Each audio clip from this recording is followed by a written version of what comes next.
Hey, have you ever really looked at the art on your walls? I mean, seriously thought about it. Well, it turns out whatever you hang in your space is doing way more than just filling an empty spot. It's actually shaping your mood, your focus, and even your creativity every single day. Okay, so let's get right into it because this choice you make has real, tangible effects. The right piece of art, it can literally be a tool to help you de-stress or spark that next big idea. But the wrong choice, well, that can make a room feel chaotic, totally uninspired, or just off. We're not just talking about decorating here. This is about designing your own emotional environment. So why in the world does a simple picture have so much power over us? You might be thinking it's just a personal taste thing, but nope, it's not magic. It's actually science.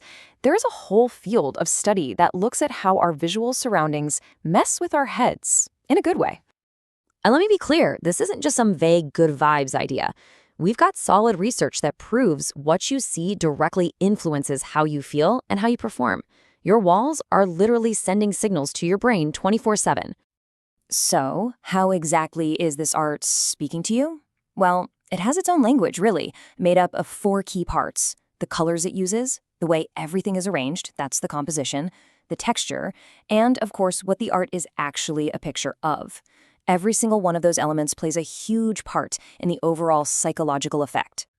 All right, enough theory. Let's get practical. I want you to think of different art styles as tools you can keep in an emotional toolkit. You can literally pick a specific style to create a specific feeling in any room of your house. Pretty cool, right? First up, let's build a toolkit for calm and focus. And let's be honest, who couldn't use a little more of that?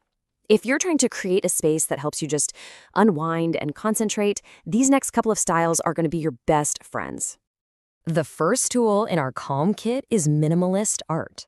By stripping away all the extra noise and non-essential stuff, it gives your mind some actual room to breathe. Those clean lines and all that open space, it's like a visual deep breath. It just instantly cuts down on the mental clutter. And you can feel it just looking at this, can't you? There's this immediate sense of order and peace. That's what minimalism does best. It creates a quiet, serene backdrop where you can really, truly focus.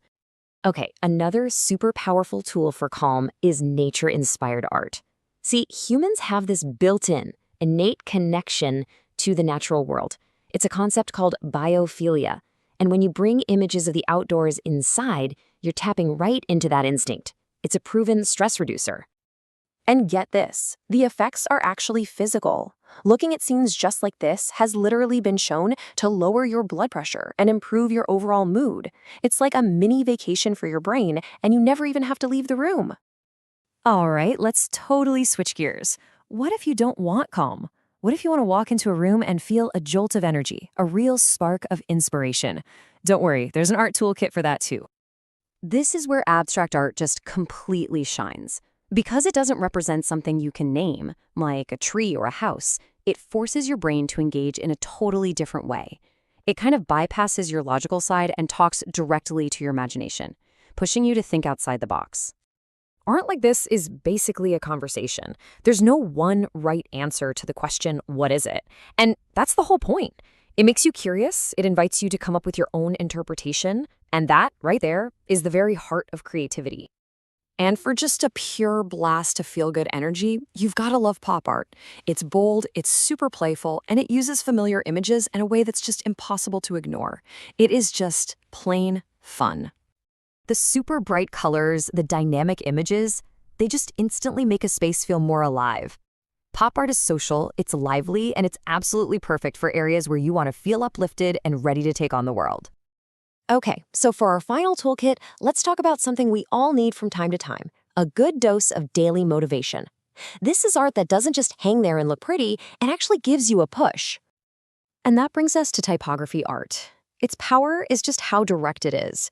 I mean, sometimes the best way to remind yourself of your goals is to literally spell them out right there on your wall.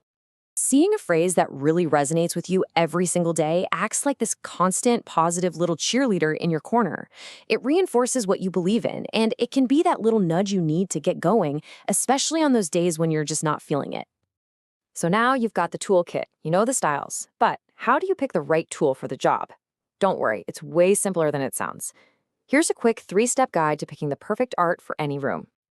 Okay, step one, and this is the most important one. Always start with emotion. Before you even think about colors or size, just ask yourself, how do I want to feel when I'm in this room? Step two, think about the room's job. A home office probably needs art that helps you focus, while a living room might need something more social and welcoming. And finally, step three, you've got to balance what's already there. Your art should be a team player. It should complement your decor, not get into a fight with it. But, after all the psychology and all the rules, here's the real secret, the most important tip of all. Just trust your gut. If a piece of art speaks to you and it makes you happy every time you see it, that personal connection is more powerful than anything else. So when you put all this together, you start to realize that choosing art is so much more than just decorating. It's an intentional act. You're quite literally designing an environment to support your own well-being. So I'll leave you with this one thought to take with you. Every single day, your walls are talking to you. They're influencing how you feel, how you think, how you act. The only question left is, what do you want them to say? Hey, if you enjoy this explainer and you want to learn more cool stuff like this, make sure you hit that subscribe button. And if you want to explore some incredible art collections and get even more inspiration, you have to check out the source for all this great info at Bruzzen.com. Thanks so much for watching.